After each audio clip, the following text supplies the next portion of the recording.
Two-car collision caused by red light runner. Wyoming woman thanks first responders. And Grand Canyon search and rescue team remove critical safety issue. You're watching St. George News at 5. Brought to you by our studio sponsor, We Win Injury Law. Good afternoon, I'm Monica McLaughlin. On Tuesday night, St. George police reported a driver running a red light on 3000 East, allegedly caused by a two-car collision. We'll go to Alicia Lundgren for the story. The St. George Police Department reports that a driver running a red light caused a two-car collision at the intersection of 3000 East and 2000 South Thursday night. A view of the crash from above can be seen here courtesy of Alex McLean. A Honda minivan was traveling south on 3000 East when they reportedly ran a red light, colliding with a white Mercedes sedan. Both cars were towed from the scene while their occupants had reportedly minor injuries. Thanks, Alicia. On Wednesday, a reunion was held with the St. George Regional Hospital Trauma Care Unit after 58-year-old Wyoming resident Karen Connor thanked her rescuers and nurses.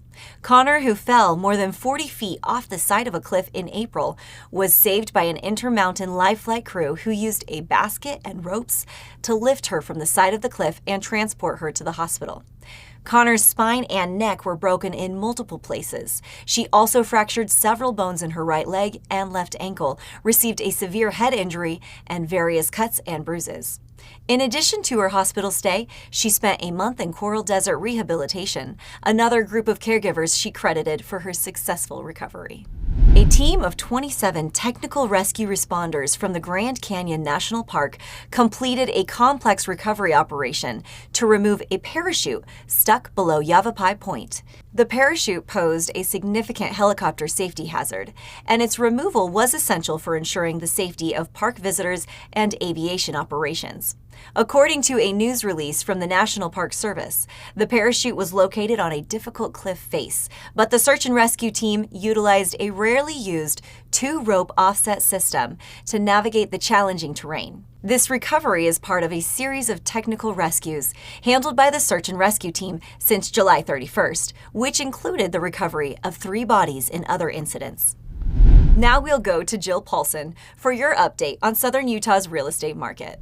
What's all the buzz about in real estate this week? August 17th. What does that date mean to you if you are looking to buy or sell a property? Historically, buyer's agents receive payment through the MLS with commissions typically included in the sales price of a home. Come August 17th, however, this will no longer be the standard practice. Commissions for the buyer's agents will be removed from the MLS, leaving both buyers and agents alike in the dark about whether compensation is available. Please keep in mind that a seller can and probably still offer a buyer's agent compensation to get the property sold, but the buyer will need to ask for it in the offer. Another new requirement is the introduction of mandatory signed agreements before buyers can even tour a property privately with an agent.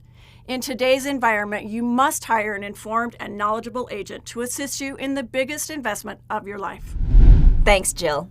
The Zion Regional Collaborative is updating the corridor management plan for the State Route 9 corridor to better reflect current community needs and manage increased tourism. We'll go to Stephanie DeGraw for the details.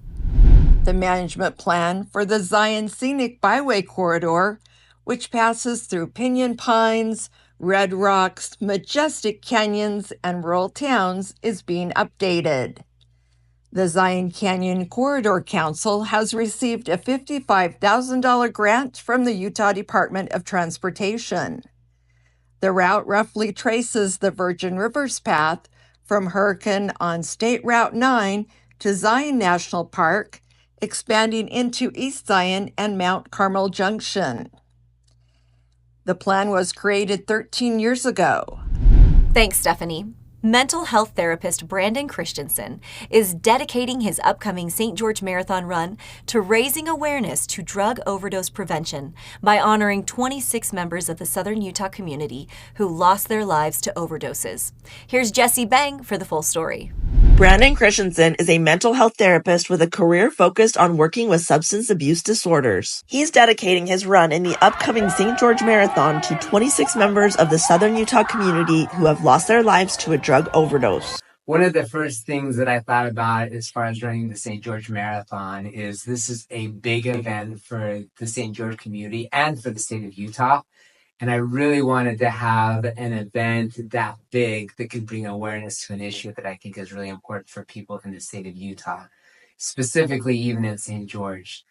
Simply because not only is overdose awareness something that can benefit people in our community, but also overdose is one of the most preventable kinds of death that affects people here in St. George. And so really having a big event, bring awareness to some great resources that we have in our community to help people who are in active addiction is something that's really important to me. Thank you for watching St. George News at 5. To learn more about our studio sponsor, We Win Injury Law, go to WeWinInjuryLaw.com. I'm Monica McLaughlin with St. George News, your #1 source for local news. This has been St. George News at 5, brought to you by We Win Injury Law.